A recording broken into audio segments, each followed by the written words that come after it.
تاریخ کے جھروکوں سے میں آپ کے سامنے بات رکھ رہا ہوں. موسیٰ علیہ السلام کے زمانے کے بعد پھر یہ لڑائیاں حق اور باطل کی چلتی رہی ہیں.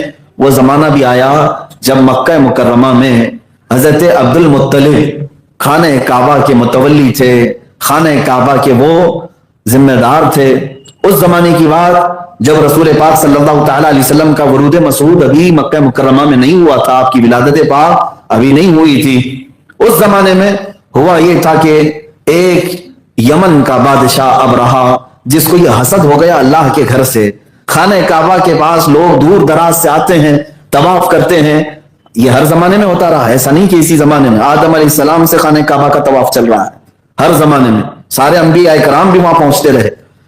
تو ابرہا نے یہ کہا کیوں نہ میں یمن میں اس سے بہتر کعبہ بنا لوں.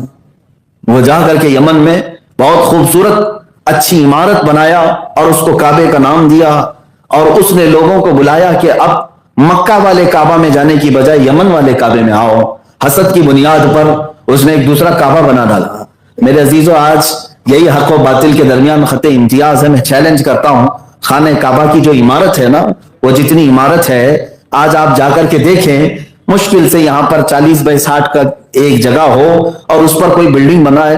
میرے اندازے کے مطابق ہمارے ہاں بلڈنگ بنانے میں جتنا خرچہ آتا ہے اس سے بھی کم خرچہ آئے گا ایک 4 کونے والی عمارت بنانے میں. بس خانہ کعبہ میں کیا بنانا ہے, کوئی روم نہیں بنانا ہے, کوئی بالکنی نہیں بنانا ہے, چوکور ایک عمارت بنانی ہے. تو پھر ان سب سے ہم کہتے ہیں تم بھی ٹرائی کر کے دیکھ, کیوں نہیں لیتے؟ ویسے ہی 4 کونے والی ایک عمارت بنا دیتے. چند لاکھ روپے ہی کا تو خرچہ ہے, لیکن کوئی بنا نہیں سکا. میرے عزیزو, حق و باطل کے درمیان خط امتیاز یہی ہے, بلڈنگیں ویسی لاکھوں بنائی جا سکتی ہیں, لیکن لوگوں کے دلوں کو کون اس طرف کھینچ سکتا ہے؟ کشش کہاں سے لا سکیں گے ہم؟ جو خانہ کعبہ کے اندر ہے وہ ہر ایک عمارت کے اندر نہیں آ سکتی. ابرہا نے بنا تو لیا یمن میں, اور لوگوں کو دعوت بھی دی پیسے دے کر کے. کھانے پر بہت سارے لوگ گئے, مکہ کا ایک شخص بھی وہاں گیا. ظاہر سی بات ہے قریش اور مکہ والے خانہ کعبہ سے بے انتہا محبت کرتے رہے ہر زمانے میں. اس کے لیے انہوں نے جانیں بھی نچھاور کر دی. اس شخص کو اتنی تکلیف ہوئی یہ سن کر کے کہ مکہ کے علاوہ دوسری جگہ کعبہ کیسے ہو سکتا ہے. ابرہا کے اس کعبے کو دیکھنے کے لیے وہ گیا, چاروں طرف سے دیکھ کر کے اس کے بنائے ہوئے کعبے کے سامنے کھڑے ہو کر پیشاب کیا اور کہا ابرہا تیرے بنائی ہوئی اس عمارت کی یہی حیثیت ہے کہ مکہ والا آ کر کے یہاں تیرے سامنے پیشاب کر کے جاتا ہے. اس نے اس کی توہین کی. اس کی توہین ایسی, بادشاہ نے اسے ختم بھی کیا. اور عمارت کی جب کوئی پیشاب کر کے جائے تو پھر بچا کیا اس کا؟ بادشاہ اتنے غصے میں آیا کہ مکہ والا ایک شخص آ کر کے میرے بنائے ہوئی عمارت کے سامنے پیشاب کر کے چلا گیا, جس کو میں دنیا کی سب سے مقدس عمارت بنا رہا تھا.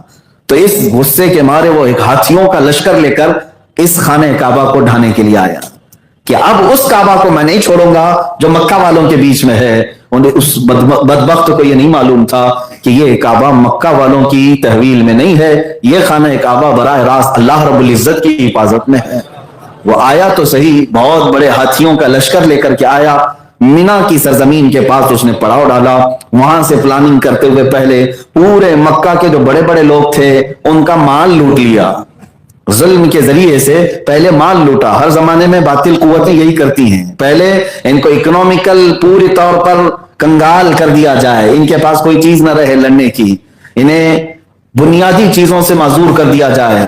سپر پاور نام سے آج جو ملک پہچانے جاتے ہیں پوری دنیا میں, چاہے وہ امریکہ ہو یا رشیا ہو, ان کے اندر بھی اتنی ہمت نہیں ہوتی کسی کے ہاں ڈائریکٹ جانے کی اور حملہ کرنے کی, بلکہ عراق جیسے چھوٹے ملک کو 10 سال تک پابندی لگاتے ہیں کہ یہاں پر کوئی بھی دوائیاں پہنچنی نہ پائیں, کوئی ان کو بنیادی ضرورتیں پہنچنے نہ پائیں.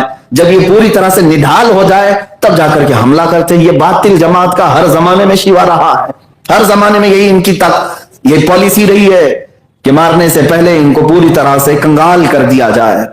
آج جن ملکوں پر یہ بین لگاتے ہیں, پابندیاں لگاتے ہیں, آگے چل کر کے انہیں لڑنا ہوتا ہے کہ ان کو پوری طور پر خالی کر کے پھر ان سے لڑا جائے.